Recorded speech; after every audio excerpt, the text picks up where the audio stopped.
So I wanted to focus on abstractionism as a spiritual school of thought.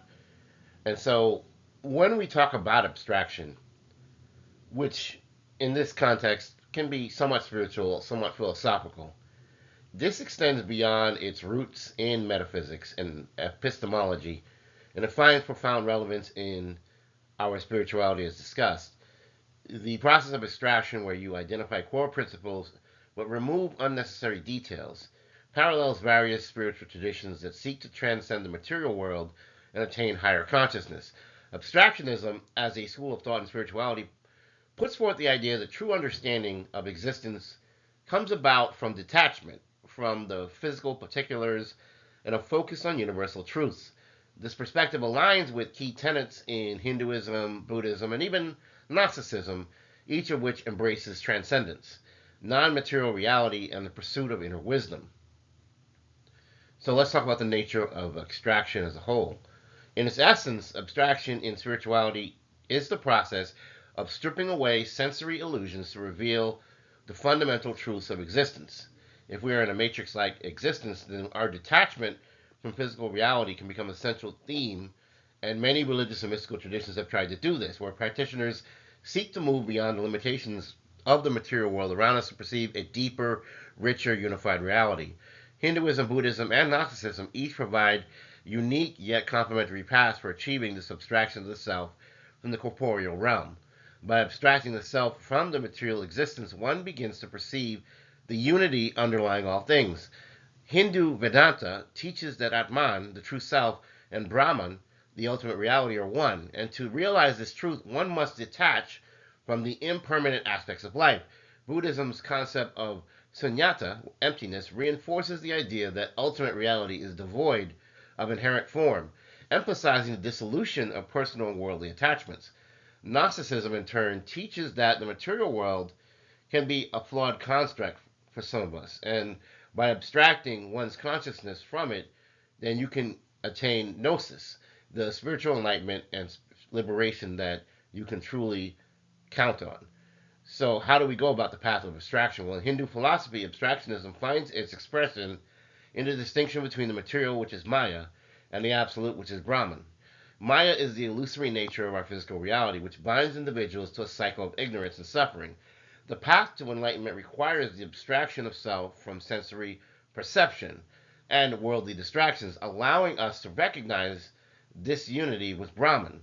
The practice of Jnana Yoga, which is the path of knowledge, is one such abstractionist approach, wherein seekers engage in deep contemplation and even discrimination, which is viveka, to distinguish the eternal from the transient.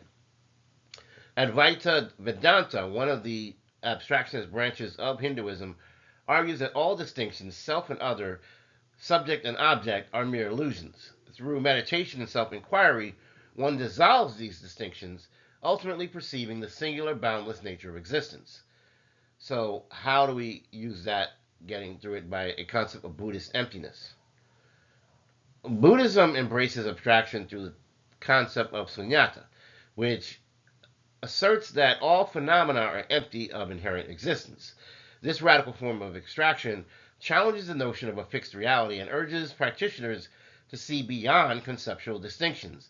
The middle way, as taught by Nagarjuna, critiques the tendency of the human mind to grasp at fixed ideas and suggests that wisdom arises from perceiving the interconnected, the fluid nature of existence itself. Zen Buddhism, in particular, uses a abstractionist technique to disrupt habitual thinking and facilitate direct experience. Koans, which are paradoxical riddles, serve as means to bypass intellectualization and obtain sudden insight. Some things can only be experienced. Meditation practices such as Zazen strip away layers of conceptual thought, enabling practitioners to engage with reality in its pure unconditioned form. The ultimate goal of Buddhist abstractionism is nirvana, the complete cessation of attachment to the self and the phenomenal world. Let's talk about Gnostic abstraction and the pursuit of our inner light. Gnosticism is an esoteric tradition with roots in early Christianity and Hellenistic thought, which teaches that the material world is a flawed or deceptive creation, a mere shadow of the true spiritual reality. Abstraction in Gnostic terms involves disentangling the soul from the material entrapment and returning to the divine source of all being. This process requires inner revelation, gnosis, which transcends conventional knowledge and grants direct access to higher realms of existence and understanding. Gnostic texts, such as the Gospel of Thomas, for example, emphasize that enlightenment comes from within, not through external authorities or material achievements. The material world, which is ruled by the demiurge, a lesser imperfect creator, serves as a veil that obscures true knowledge. To transcend this veil, one must engage in spiritual abstraction, renouncing worldly illusions and seeking unity with the divine spark within. I know I've talked about this concept in the past, particularly in connection with Sophia, who I see as the goddess mother of wisdom, and her ability to try to wake us up from these distractions and to get us to focus on what really matters. The abstractionist approach to spirituality is not merely theoretical, it has profound practical implications for personal transformation. Meditation, contemplation, and ascetic practices are tools that facilitate the detachment from material distractions and open the mind to higher truths. Across Hinduism, Buddhism, and Gnosticism, these practices serve as bridges to transcendence.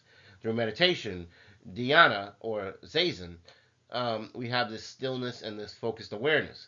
Practitioners can abstract away their personal identities and merge with a greater reality. In asceticism, which is tapas or viragya, we renounce material comforts and one weakens the illusion of the physical world and strengthens the inner perception. In esoteric knowledge, the jnana or the gnosis, we seek hidden wisdom which leads to a shift from external validation to internal realization. Remember, the knowledge really is coming from within. The outside world is just a distraction. These techniques allow the individuals to dissolve ego-based distinctions and to perceive the oneness that underlies all existence. In conclusion, Abstractionism as a school of spiritual thought offers a very powerful means of perceiving reality beyond the limitations of material existence. We can get down to the building blocks of the universe, which is not something that is necessarily external, but is really something that is more internal. These core principles get stripped away, and all the distractions are also taken away as well, so that we can have a unified understanding of existence. In other words, when we look at the core principles, we don't look at it through the lens of the outsider, but we look at it through the inner knowing that is in our divine spark within us. In an age of increasing complexity and distraction, the abstractionist approach can help provide a path to absolute clarity, wisdom, and ultimate liberation as we uncover the greatest secrets of all that underlie existence, and we can truly become at one with what really is and what really is behind the facade, behind the illusion.